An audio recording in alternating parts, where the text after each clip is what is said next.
ኢየሱስ ንባረኸካ አለና እስምካ ንውድስ አለና ሃሌሉያ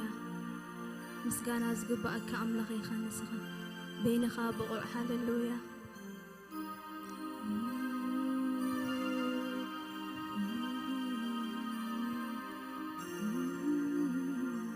ነቲ ምንጭ ሰላምና ዝኾነ ምንጭ ሓጎስና ዝኾነ ጎይታ ምንጭ ዕረፍትና ዝኾነ ሃሌሉያ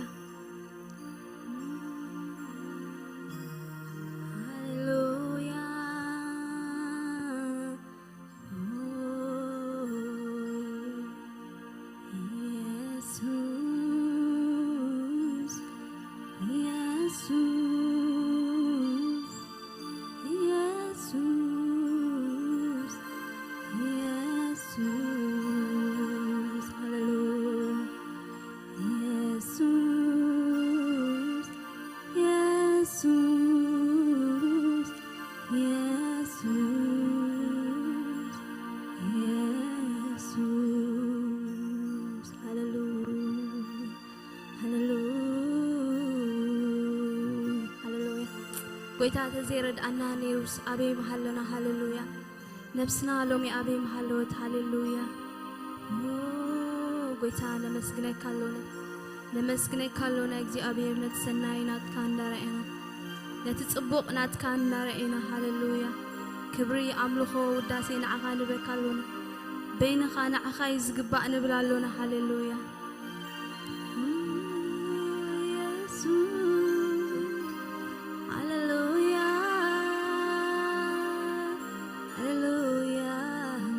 نفسنا نعو تزيت ركبني راس أجانا أنتي مخونا نيرو أنتي مخونا نيرو هللويا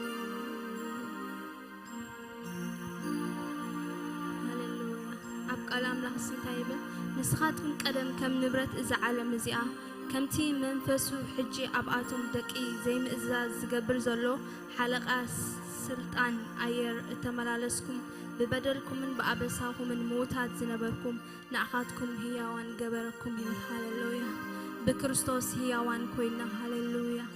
بكريستوس كابتي موت قبرنا هياوان كوينا هاللويا صدقنا اسكم تيو شرقي نيرو بكريستوس قنا صدقنا هاللويا بكريستوس مدحان رخيبنا هاللويا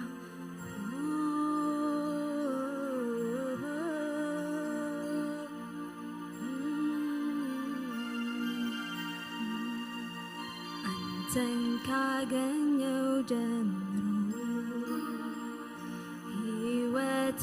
ባንተ አምሮ የፍቅርህን ብዛት አልችልም ልገልጣት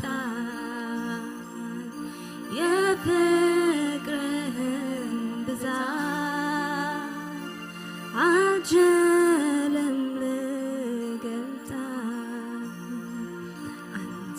ካገኘው ጀምሮ ሕይወቴ ባንተ አምሮ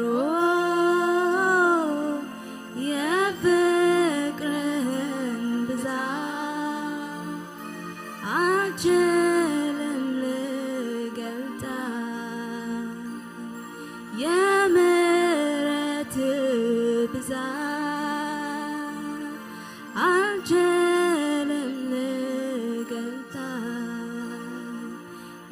የፈሰሰው ሰማያዊ ጸጋ አኑሮኛል ካንተ ጋር የመረጥከኝ ተባረክልኝ የወደድከኝ ተባረክልኝ ሰው ያረገኝ ጸጋው ነው ታሪኬ ለውጦ ከሞት አስመልጦ ጌታ ሆይ ተመስገን ሰው ያረገኝ ጸጋው ነው ታሪኬ ለውጦ ከሞት አስመልጦ ጌታ ሆይ ተመስገን ሰው ያረገኝ ጸጋው ነው ታሪኬ ለውጦ ከሞት አስመልጦ ጌታ ሆይ ተመስገን። የፈሰሰው ሰማያዊ ጸጋ አኑሮኛል ካንተ ጋር የወረድከኝ ተባረክልኝ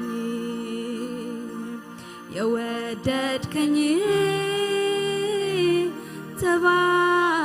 ተባረክልኝ የመረጥከኝ ተባረክልኝ ሰው ያረገኝ ጸጋው ነው ታሪኬ ለውጦ ከሞት አስመልጦ ጌታ ሆይ ተመስገን። ሰው ያረገኝ ጸጋው ነው ታሪኬ ለውጦ ከሞት አስመልጦ ጌታ ሆይ ተመስገን። ጌታ ሆይ ተመስገን። ጌታ ሆይ ተመስገን። ጌታ ሆይ ተመስገን። ጌታ ሆይ ተመስገን። ጌታ ሆይ ተመስገን። ጌታ ሆይ ተመስገን። ሃሌሉያ አምላኸይ ተመስገን። አምላኸይ ተመስገን። ኢየሱሰይ ተመስገን። ኢየሱሰይ ተመስገን። ፍትወይ ተመስገን። ፍትወይ ተመስገን። አምላኸይ ተመስገን። አምላኸይ ተመስገን። ኢየሱሰይ ተመስገን። ኢየሱሰይ ተመስገን። ሃሌሉያ ሃሌሉያ ሃሌሉያ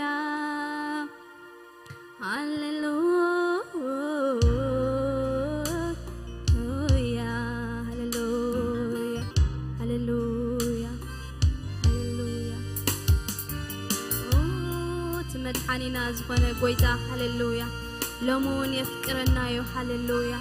ሎሙን ፍቅሩ አይተወደእትን ሃሌሉያ እንተ ብድኻም ብብርትዐ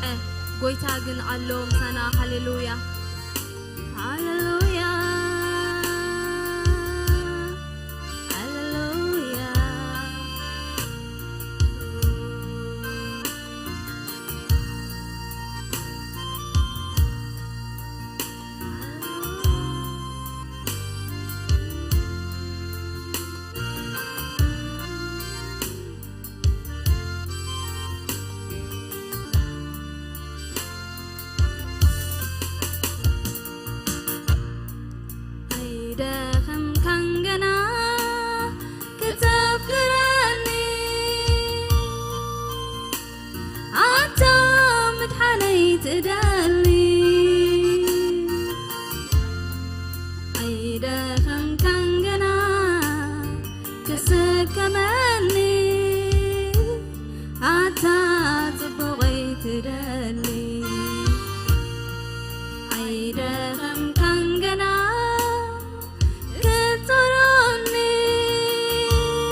وسيدكايو بتمسكن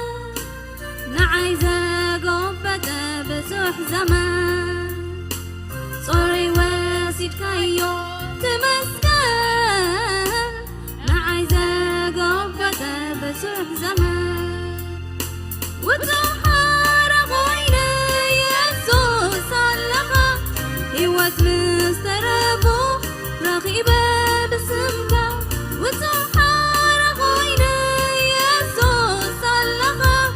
هيوت مستربو رغيبة بسمكة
سيدكايو بتمسكن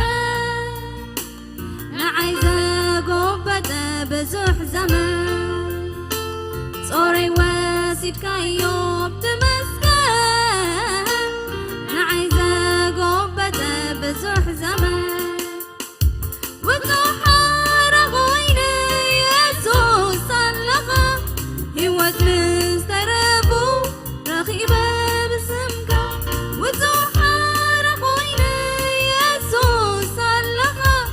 هيوت مستربو رغيبة بسمكة تغرين دغا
ጊዜ ስራሕካ ገርመኒ ኩሉ ጊዜ ተገርመኒ ኩሉ ጊዜ ስራሕካ ገርመኒ ኩሉ ጊዜ ተገርመኒ ተገሪመ ኣነ ተገሪመ ብግብርታትካ ኣምላኸ ተገሪመ ከምልኸካይ ደቃ ከምልኸካይ ዘመነይ ኩሉ ኣምላኸ ከምልኸካይ ከድንኸካይ ደቃ ከድንኸካይ ዘመነይ ኩሉ ኣምላኸ ከድንኸካይ የሱስ ንስኻ ክትንከቐለይ ክትኮነኒ ጐይታዬ ኣምላኸይ ኣነ መን እየ ቤተይ ከንታያ ዝራሕራሕካለይ እናሓደረ የገርመኒ ካብ ሞት ምትራፈይ ኣነ መን እየ ቤተይ ከንታያ ዝራሕራሕካለይ እናሓደረ የገርመኒ ካብ ሞት ምትራፈይ أملخك ካብ ልበይ ሰኪረ ዝገበርካ ኣለይ أملخك ካብ ልበይ ሰኪረ ዝገበርካ ኣለይ أملخك ካብ ልበይ ሰኪረ ዝገበርካ ኣለይ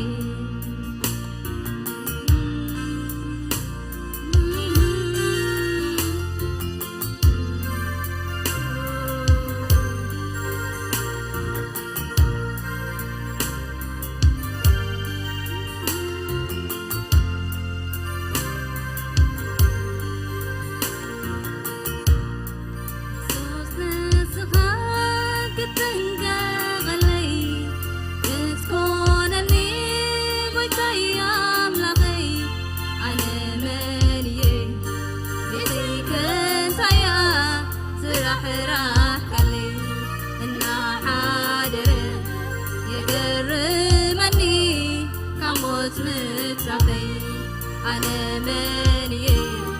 بيتي كنتايا زرح كلي إنا حاضر يجرمني كموت مترفي أملخك قبل بي سكيرة زجبرك علي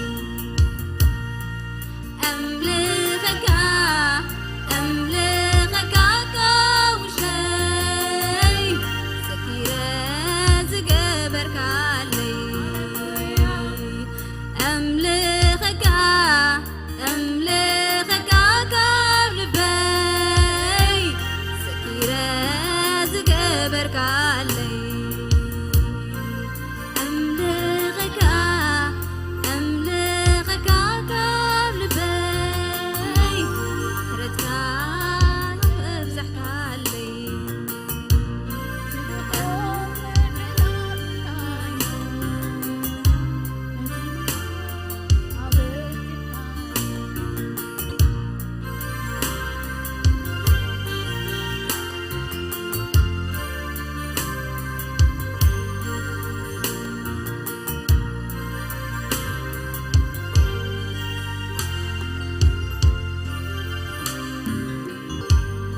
እግዚአብሔር ይመስገን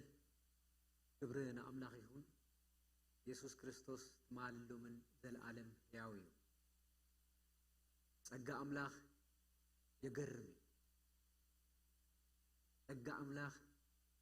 ማለያ ይብሉ እግዚአብሔር አምላክ እንደገና እድል ስለዛሃበና እግዚአብሔር ይመስገን እንደገና እድል ሂቡና አብቅድሚው ኮፊልና ቃል ለኽን ሰማዕ ቃሉ ለኽን ዛረብ አምላክ እድል ስለዛሃበና እግዚአብሔር ይመስገን ክብርና አምላክ ይሁን ትንጽሊና እግዚአብሔር አምላክ ነመስግነካ ክብር ተመስገን ንብለካ ዝመስለካ የለን ተወዳዳሪ ይብልካን ክብር ተመስገን ጸጋኻ መንፈስካ ኃይልኻን ክብርኻን ዘለዓለም በሕያውነት ይነብር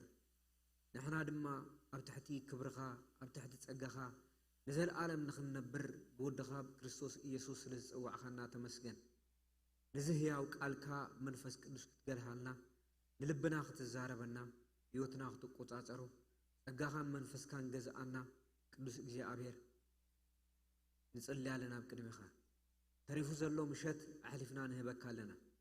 ብኽብሮ ወድኻ በኢየሱስ ክርስቶስ ስም አሜን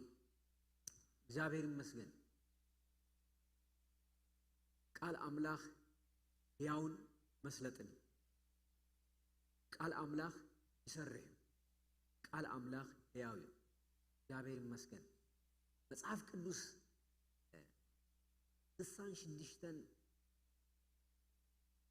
ጠቅልል ተጠቅለለ እዚ ልሳን ሽድሽተን መጽሐፍ ተፈላለዩ ሰባት 40 ዝኾኑ ካብ 1600 ዓመታት ከባቢ ዘይፋለጡ ናይ ግዜ ርክብ ዘይብሎም ተባቶም ጽሑፎም ዘገርም ነገር ግን መጽሐፍ ቅዱስ ነናድሕዱ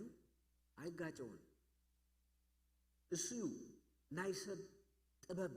ከም ዘይኮነ መጽሐፍ ቅዱስ ነረጋግጸሉ ሓደ መገዲ ናይቶም ጸሐፍቲ ሰባት መጽሐፍ ቅዱስ ጸሐፉ ሰባት ናይ ግዜ ፍልልይ ነይርዎም ነውሕ ዝኾነ ፍልልይ ነይርዎም ግን ናይዚ መጽሐፍ ደራሲ ናይ ዘለዓለም ኩሉ አምላክ ዝኾነ እግዚአብሔር በዘበናት ሁሉ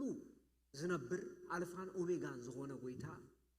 በብዘበናቱ በብግዚያቱ ንሁሉ ተቆጻጺሩ ጉዳዩ ዝገብር አምላክ እግዚአብሔር ይመስገን ስለዚህ መጽሐፍ ቅዱስ ሕያውን መስለጥን መጽሐፍ ቅዱስ ንኽልተ ዝምቀል እቲ 39 ብሉይ ኪዳን እናንጽውዖ እቲ 27 ድማ ሓድሽ ኪዳን እናንጽውዖ ንኽልተ መቂልና ክሪኦ ንኽእል ኢና መጽሐፍ ቅዱስ ንምንታይ ኣብ ኢድና ተዋሂቡና ንምንታይ ተጠሪዙ ኢልና ክንሓስብ ከለና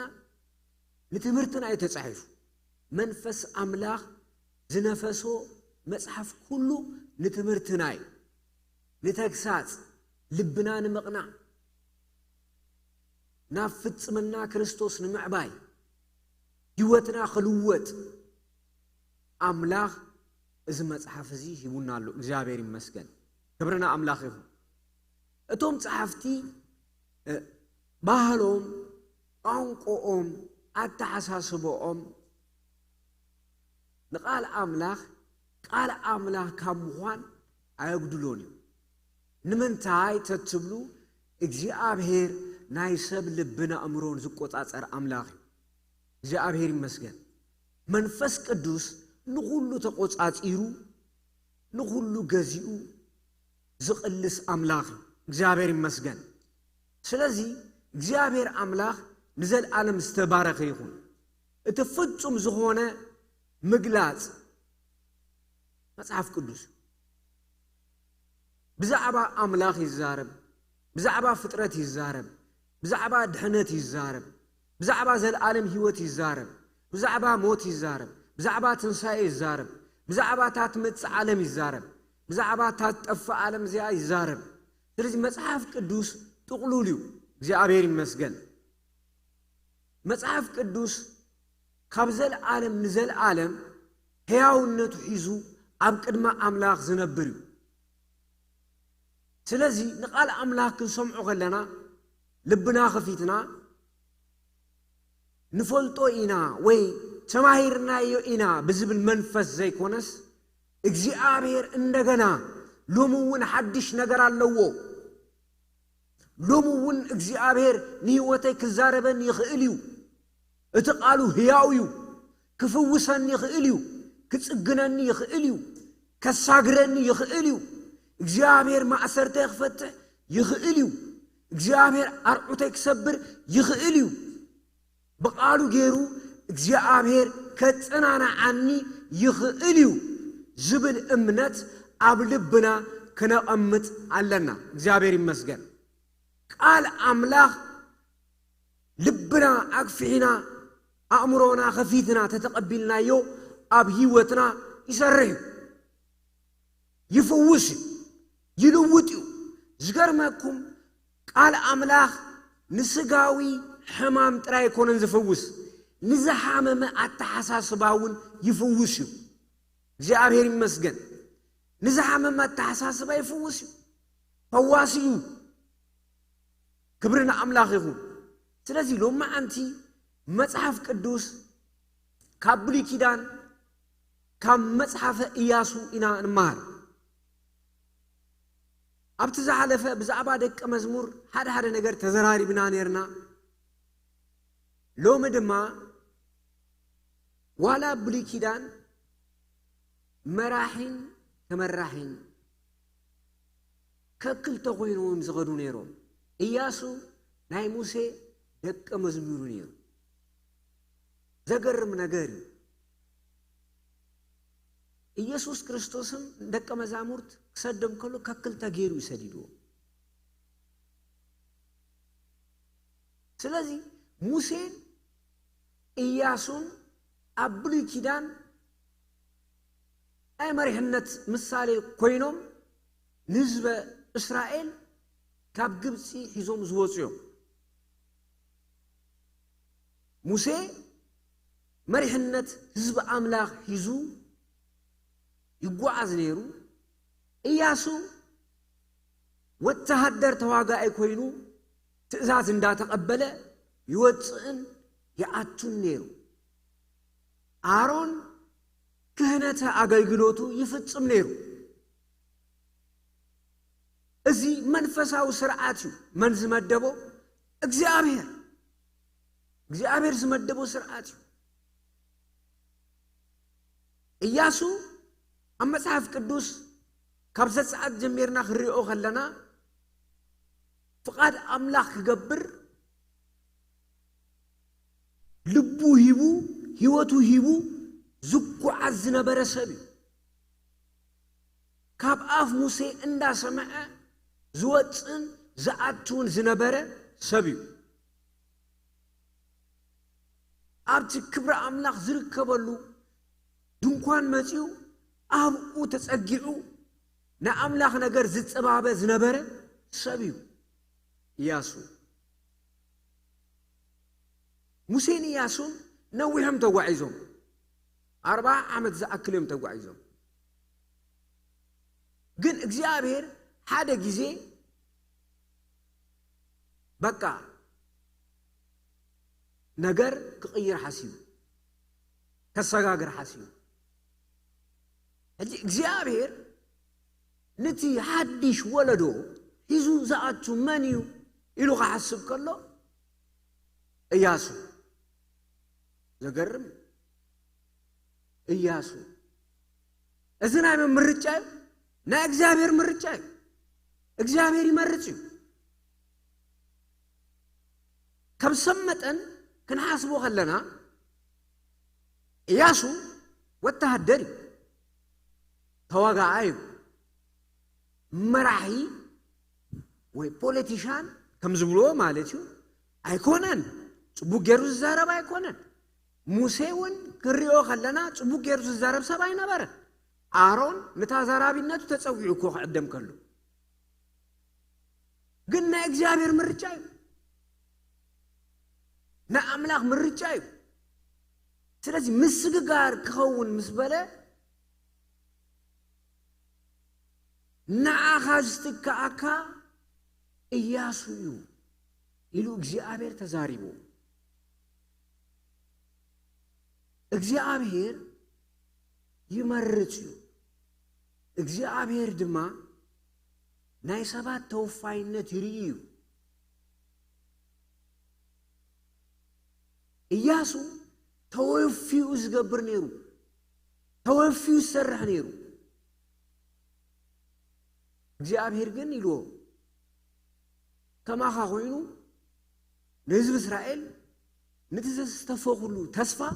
ነቲ ተስፋ ሒዝዎም ክኣቱ ኣምጻዮ። እግዚአብሔር ይመስገን። እግዚአብሔር ድላዩ ዝገብር ኣምላኽ፣ ድላዩ ዝገብር ኣምላኽ፣ ዝደልዮ ዝገብር ኣምላኽ እዩ። ኣብ ቤቱ ኣብ ህዝቡ ኣብ ኣገልገልቱ ድላዩ ክገብር መሰል ኣለዎ። 100% እግዚአብሔር ይመስገን። ስለዚ እግዚአብሔር ናይ ዕላማ ኣምላኽ እዩ። እግዚአብሔር ክገብር ከሎ ኩሉ ነገር ብዕላማ እዩ ዝገብሮ። ንሰብ ኣጋጣሚ ክመስሎ ይኽእል ኩነታት ዝተገጣጠመ፣ ግን እግዚአብሔር ኩሉ ነገር ዝገብሮ ብምንታይ እዩ? ብዕላማ እዩ ዝገብሮ። እግዚአብሔር መጀመርያ ሰማይን ምድርን ክፈጥር ከሎ ብዕላማ እዩ ገይርዎ። ብዘይ ዕላማ እግዚአብሔር ኣይገብርን እዩ። እግዚአብሔር ብዘይ ፕሮግራም ኣይገብርን እዩ። ናይ ባዕሉ ኣጀንዳ ኣለዎ እግዚአብሔር። እቲ ሰማያዊ ኣጀንዳ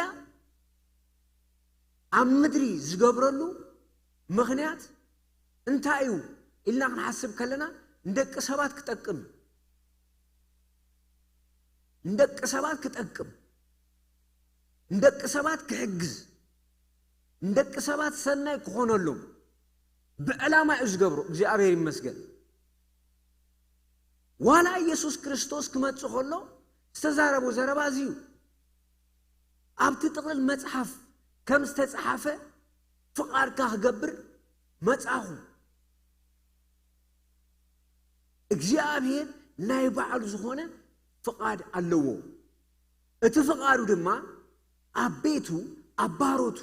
ኣብ ኣገልገልቱ ህይወቱ ዝፍጽሞ። እግዚአብሔር ይመስገን። ክብርና ኣምላኽ ይሁን። ስለዚ ካብ መጽሓፈ ኢያሱ ከንብቤ ምዕራፍ 1 እግዚአብሔር ንኢያሱ ዝሃቦ ትእዛዝ። ሙሴ ባሪያይ እግዚአብሔር ምስ ሞተ ሙሴ ባሪያይ እግዚአብሔር ምስ ሞተ እግዚአብሔር ንኢያሱ ወዲ ነዌ ኣገልጋሊ ሙሴ ባሪያይ ሙሴ ሞይቱ እሞ ሕጂ ተንስእ ንስኻን ብዘሎ ህዝቢ እስራኤልን ናብታ ኣነ ዝሃብኩኹም ምድሪ ክትኣቱ ንፈለገ ዮርዳኖስ ተሳገርዎ። ከምቲ ሙሴ ዝነገርክዎ እግርኩም ዝረገጸታ ዘበለት ቦታ ንዓኻትኩም ሂበኩም ኣለኹ። ደብኩም ካብ ምድረ በዳን ካብ ሊባኖስ ክሳብ እቲ ዓብ ፈለግ ኤፍራጥስ ብዘላ ምድሪ ጌታውያን ክሳብ እቲ ኣብ ምዕራብ ፀሓይ ዘሎ ማእኸላይ ባሕርን ክኸውን እዩ። ኢያሱ ሙሉእ ዕድሜኻ ዝቃወመካ ሰብ ኣይክህሉን እዩ። ምስ ሙሴ ከም ዝነበርኩ ምሳኻ ድማ ክኸውን እየ። ኣይክሓድገካን እየ፣ ኣይክጠንጥነካን እየ። እታ ናብ ቦታቶም ክህቦም ዝመሓልኩሎ ምድሪ ንስኻ ነዚ ህዝቢ እዚ ከተረስትዮ ኢኻ እሞ ጽናዕ ትባዕ። ከምቲ ሙሴ ጊላይ ዝኣዘዘካ ንኹሉ ሕጊ ተጠንቂቕካ ሓልዎ። ጽናዕ ኣዚኻ እውን ትባዕ። ናብ እትኸዶ ኩሉ ምእንቲ ቐንዓካስ ካብቲ ሕጊ ንየማን ወይ ንጸጋም ኣይተልግስ። ነቲ ኣብኡ ዝተጻሓፈ ምእንቲ ተጠንቂቕካ ክትገብሮስ መዓልትን ለይትን ኣስተንትኖ እምበር ነዚ መጽሓፍ ሕጊ እዚ ካብ ኣፍካ ኣይትፍለዮ። ሽዑ መገድኻ ቀንዓካ ክሰልጠካን እዩ። ጽናዕ ትባዕ ኢለ ዶ ኣያዘዝኩኻን? ኣነ እግዚኣብሔር ኣምላክካ ኣብ ትኸዶ ኩሉ ምሳኻ እሞ ኣይትፍራሕ ኣይትሸበር በሎ። እግዚአብሔር ይመስገን። እግዚአብሔር ለኢያሱ ምትበባዕ ጀሚሩ أبتا معرف 34 موت موسى تبلالا زداق 34 موسى مس حالفه مالتي موسى مس حالفه ياسون እግዚአብሔርን ፊት ለፊት ተራኺቦም ማለት ፊት ለፊት መስተራኸቡ እግዚአብሔር ለኢያሱ ዝበሎ በጣም ዘገርም ነገር ለሙሴ አብዛ 34 እንታይ ኢልዎ ኢያሱ ቁጥር 9 ኢያሱ ወድነው ይደማ ሙሴ ኢዱ ስለዘንበረሉ መንፈስ ጥበብ መልኦ ደቅ እስራኤል ድማ ከምቲን ሙሴ ተአዘዝዎ ገይሮም ተአዘዝዎ ነቲ እግዚአብሔር በሙሴ ገይሩ ዛቦም ተዛዛትካ ሓለውዎ ናይ ጥበብ መንፈስ ተመልዩ እግዚአብሔር ይመስገን ካብኡ ሙሴ ምስ ሓለፈ እግዚአብሔር መጽ እግዚአብሔር ምስ መጸ ዝበሎ ነገር ለኢያሱ ምትባዕ ይቦ አይትፍራ ጽና አነ ምሳኻይ ጽና ደጋጊሙ ጽና ጽና ጽና ክንደይ ቦታ ይለወሉ ይመስለኩም ቁጥር 6 ጽና ይልዎ እንደገና ቁጥር 7 ትባዕ ይልዎ እንደገና በአ ጽና ይልዎ አብ ቁጥር 6 ውን ትባዕ ይልዎ አብ ቁጥር 8 ውን አብ ቁጥር 9 ውን ጽና ትባዕ ደጋጊሙ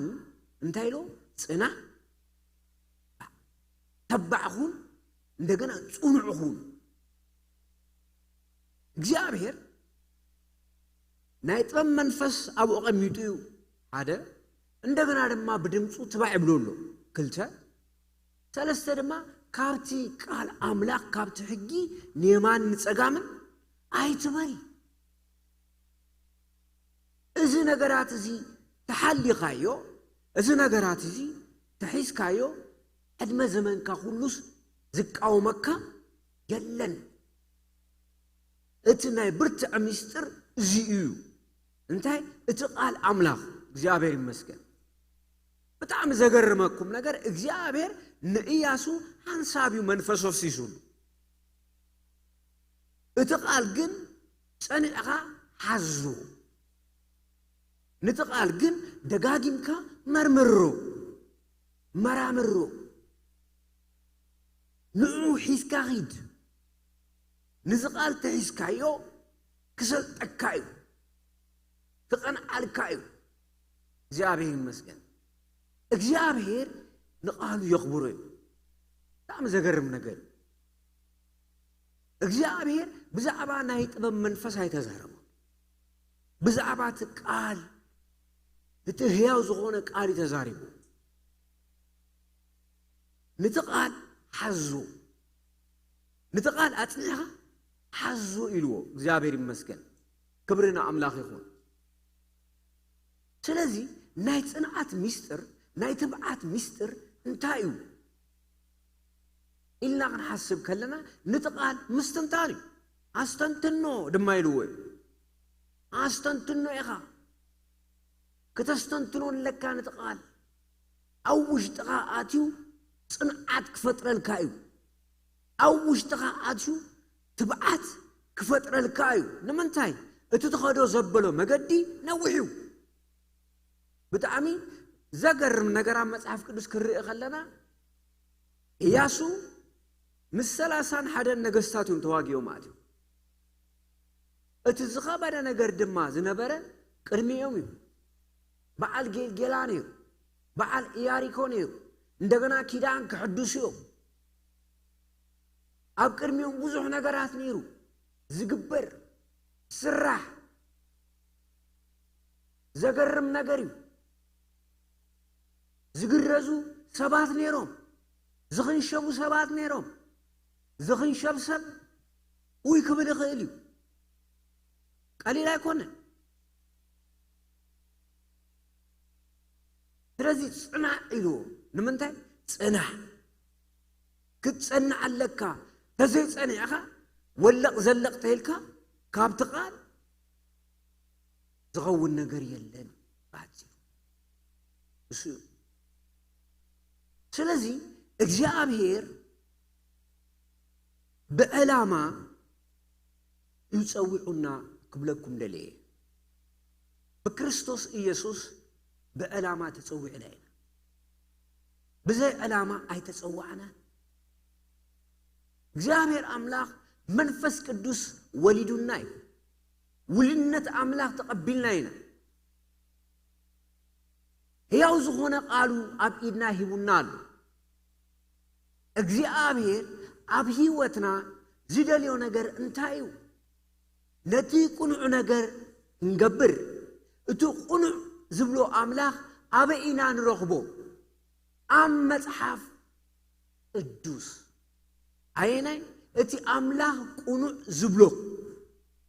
እቲ ቁኑዕ ዝብሎ አምላክ ኣብ መጽሓፍ ቅዱስ ኢና ንረኽቦ ኣስተብሂልና ክንሕዞ ዝግባአና ነገር እንታይ እዩ እቲ ቁኑዕ ነገር ንረኽቦ ኣብ መጽሓፍ ቅዱስ ኣብ ቃል አምላክ እዩ ንሰብ ቅንዕቲ ትመስል መገድላ ፍጻሜኣ ግን እንታይ ሞት እያ ህይወት የብላን ናይ ዘመነ መሳፍንት እቲ ዓብ ጸገም እንታይ ነይሩ ሰብ ኣብ ልቡ ዝመሰሎ ዝገብር ነይሩ ያሱሞ ዳታሪ ያቢሎም አነም ቤቴን እግዚአብሔር ከነምልኽ ኢና እስኻቱም ግን ሎሚ ተምልኽዎ ምረጹ ይሉ ቻው ይሉም ከይሉ አይ ጽቡቕ ላ ተፈቲሕና ተፈቲሕና እግዚአብሔር ይመስገን ይሎም ከይዶም ንሓደ ሓደ ሰብ ማእሰርቲ ዝኾነ እኮ ቃል አምላክ ማእሰርቲ ቃል አምላክ ዝኣሰሮ እዩ ዝመስሎ ማእሰሪ ኣይኮነን ቃል አምላክ ህይወት ዝህብ ንኡስራት ዝፈትሕ እግዚአብሔር ይመስገን ንኡስራት ዝፈትሕ ንዝተኣሰረ ዝፈትሕ ንዝደኸመ ዘበርትዕ ንዝሓዘነ ዘጸናንዕ ዝወደቐ ዘትስእ እዩ ቃል አምላክ ሕጊ አምላክ ሕያው እዩ ሕያውን መስለጥን እዩ ካብቲ ሕጊ ንየማን ንጸጋምን ኣይትበል ኢሉ ንምንታይ ሙሴ ኢያሱ ንተቃል ተመርሚርዎ ንተቃል ተሰሚዕዎ ንተቃል ተገይርዎ ነቲ ህዝቢ ብተቃል ዝመርሖ ኢያሱ ንዑ ጥራይ ኣይኮነን ሓላፍነት ኣለዎ ነቶም ህዝቢ ክዛረቦም ከሎ ናይ ባዕሉ ሓሳብ ኣይኮነን ወይ ናይ ልቡ ይኮነን ካብቲ ቃል ኣውፅኡ ክዛረቦም ዝግባእ ስለዚ ኣብቲ ቃል ክጸንዕ ኣለዎ መመሓዳደሪ ተሓዳደሩሉ ዝናበሩሉ እቲ ቃል አምላክ ካልእ የለን እቲ በረኸትም ዘለዎ እዩ እሱ ይተዓብ ነገር ስለዚ ዝኾነ ይኹን ኣማኒ ኣብ ገዙ ይኹን ኣብ ስርሑ ይኹን ኣብ ኣገልግሎት ይኹን መጽሐፍ ቅዱስ ምንባብ ንህይወቱ መምርሒ ምግባር ክለማመድ ኣለዎ ቃል አምላክ እንታይ ይብል ኢልና ክንምርምር ክንክእል ኣለና ናይ ዘመነ መሳፍንት እቲ ዓብ ጸገም ዝነበረ እንታይ እዩ ሰብ ናይ ልቡ ቃሕ ዝበሎ ይዝገብር ነይሩ ንምንታይ የለና ቀጽሬ የለን ከልካሊ የለን ነቲ ቃል አምላክ ኣይዝረብን ነይሩ ካህናት ነይሮም ግን እቶም ካህናት ናይ ግለሰባት አገልገልቲኦም ኮይኑ ንአምላክ ዝተጸውዕዎ ንአምላክ ንህዝቢ አምላክ ከገልግሉ ዝተዋሃቦም ኪዳን ገዲፎም ኣብ ግለሰባትዮም ኣትዮም ነይሮም ስለዚ እቲ ህዝቢ ፋሕፋሕ ኢሉ ቃል የብሉ ዝመጸ ጸላኢ ይትኽትኽ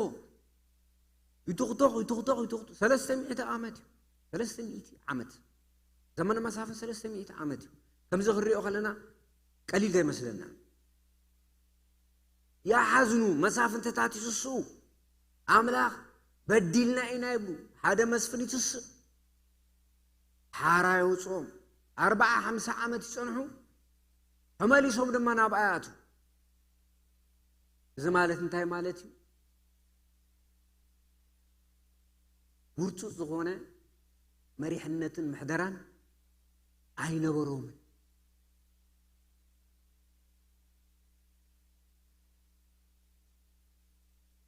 ስለዚ መራሒ ዘይብሉ ኩሉ ሻዕ እንታይ ይትኽተኽ መራሕተ ዘይብልካ ትትኽተኽ ኢኻ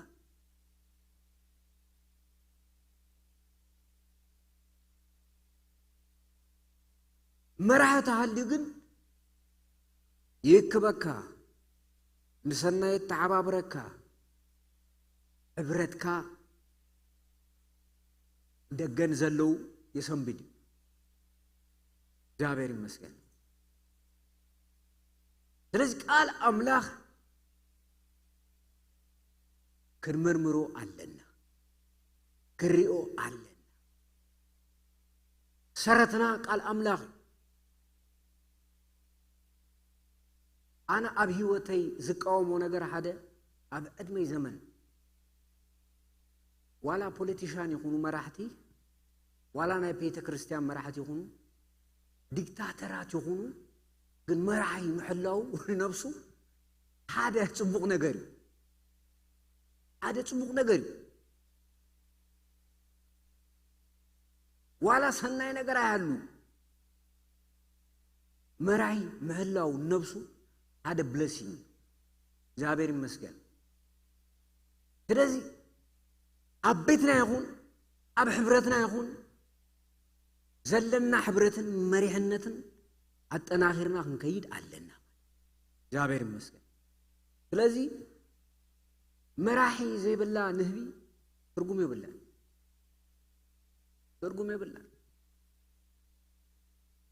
ሓደ ሰባት ባይብሊካል مريحنت بايبليكال مريحنت زي ما قبال كدالي يخلون تايبلو منفس أملاك مرحاني يبلوها لحم بفريو نريو هاي بأسا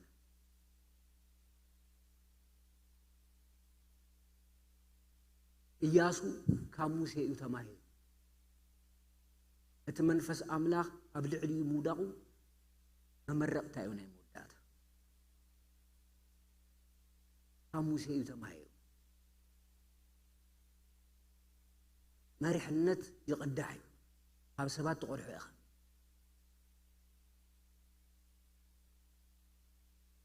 كاموس هي يقدعو مزموس هي يحلفو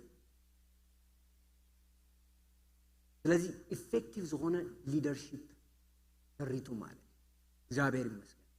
ክብርና አምላክ ይሁን ኣብ ምድረ በዳ ተማሂሩ ማለት እዩ ኣብ ውግእ ተማሂሩ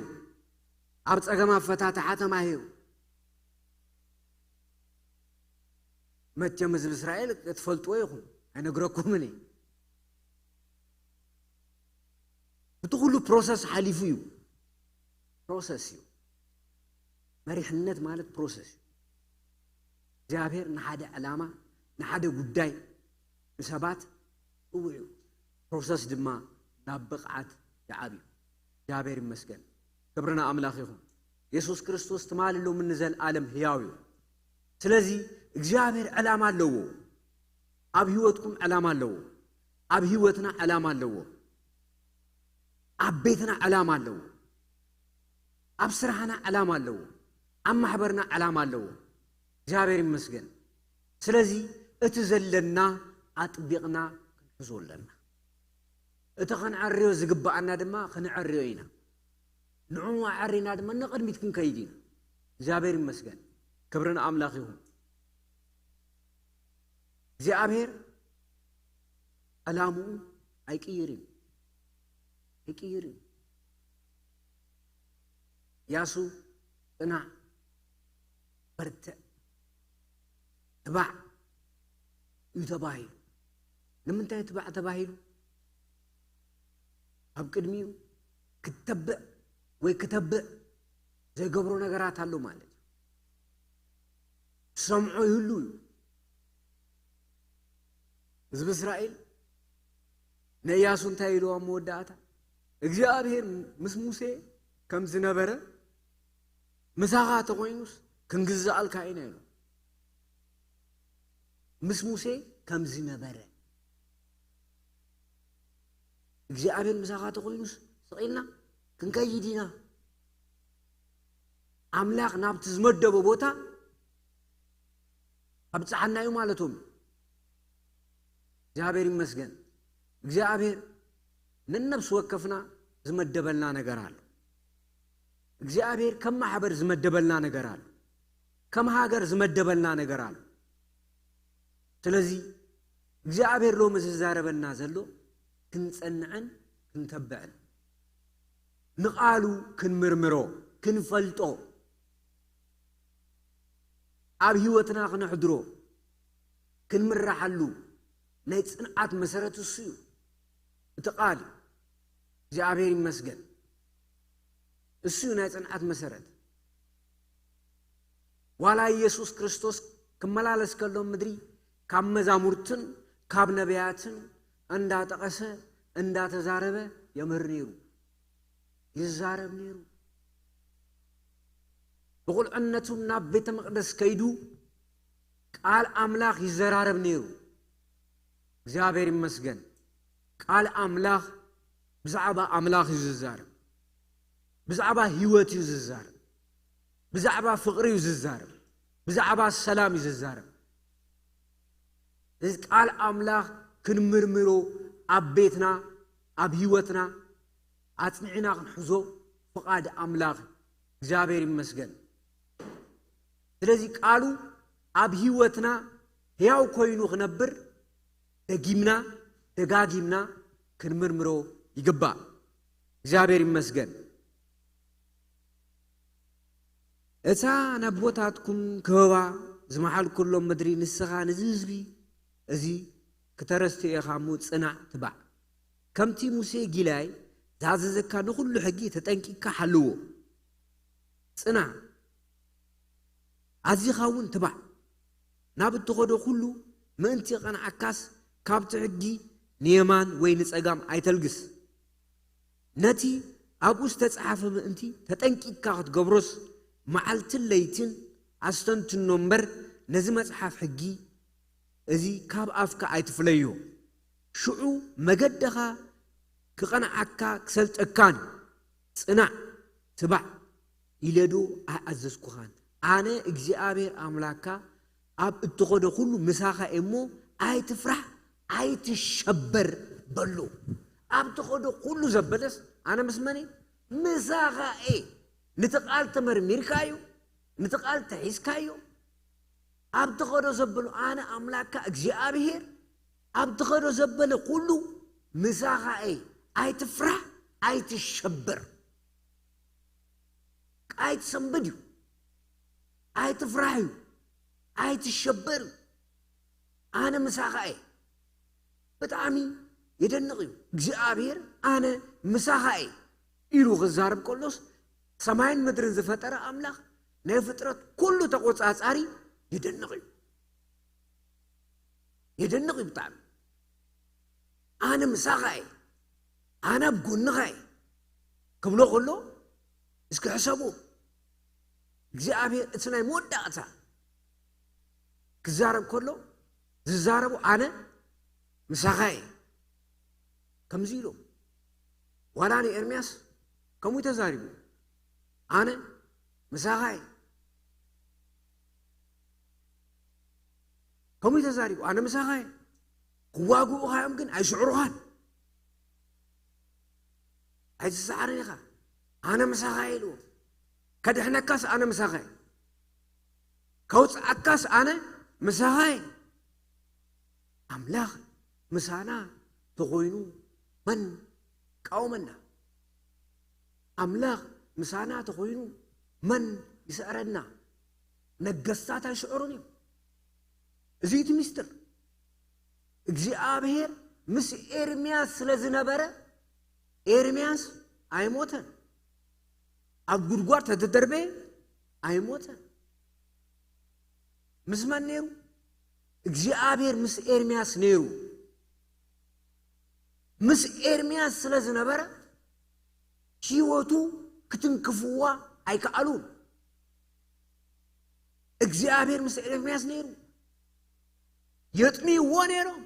ግን ገለ ይኮነን ንምንታይ እግዚአብሔር ምስኡ ነይሩ እግዚአብሔር ምሳና ጥራይ ይኹን እግዚአብሔር ጥራይ ምሳና ይኹን እግዚአብሔር ምሳና ተቆይኑ እቲ ዝመጽ ዘበለ ሁሉ ጸቂቱ ኸትረፈና ኣይክእልን ሓይል ሞት ሓይል የብሉን ኣብ ቅድመ ኣምላኽ ቤራ ኣብ ቅድመ ኣምላኽ ሓይል የብሉን ጸላኢ ኣብ ቅድመ ኣምላኽ ቦታ የብሉን ኣነ ምሳኻይ ኣነ ምሳኻይ ዋ ክንደይ ሕጉስ ምሳኻይ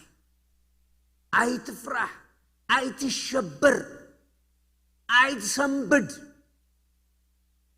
እግዚአብሔር ይመስገን እቲ ዝለዓለን ዝኸበረን ተስፋ ኣብ መወዳእታ ሂብዎ ቃል ሓሉ ኢልዎ ጽናዕ ትባዕ ኢልዎ ኣብ መወዳእታ ኣነ ምሳኻይ እስኻ የማን ጽጋም ጥራይ ኣይትበል ኣይትሸበር ኣብቲ ቃል ጽናዕ መርምሮ ኣነ ምሳኻይ ኣነ ምን ምሳኻይ ዘገርም ምሳኻይ ክብሎ ከለኮ ኣብ ቅድሚኡ ዓበይቲ ውግኣት ነይርኮ 31 ነገስታት ዘለዉ ግን እግዚአብሔር ስለ ዘለዉ እግዚአብሔር ምስኡ ስለ ዝነበረ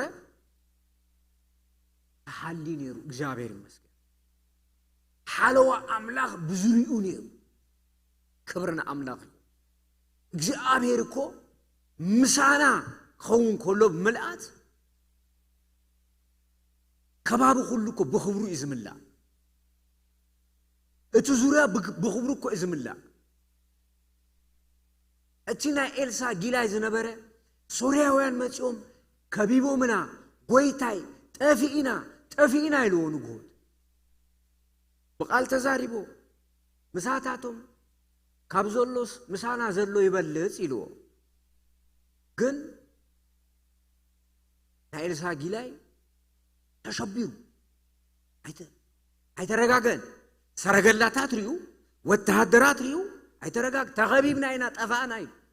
ጠፊእና ኢና በቃ ኦ ኣምላኽ ዓይኑ ክፈተሉ ኢሉ ዓይኑ ክፈት ከሎ ሪእዎ ናይ ሓዊ ሰረገላታት ድማ ዝበለጸ ናይ ኣምላኽ ሰረገላታት መሊእዎ ነይሩ እግዚአብሔር ይመስገን እግዚአብሔር ዓይንትና ይኽፈት ዓይንትና ይኽፈት يعنتنا خفت كله يعنت لبنا خفت كله اتنا أملاك حيل نريو يعنتنا خفت كله ات حلوة أملاك نريو እግዚአብሔር ይመስገን كبرنا قوي تايخون يعنتنا እግዚአብሔር يخفتو يعنت لبنا خفت كله እግዚአብሔር مسانا خمزلو برقص كنستوعل نخئلينا برقص አይትሸበር አይትሸበር ኣነ ምሳኻይ እግዚአብሔር ምስኡ ዝኾነ ሰብ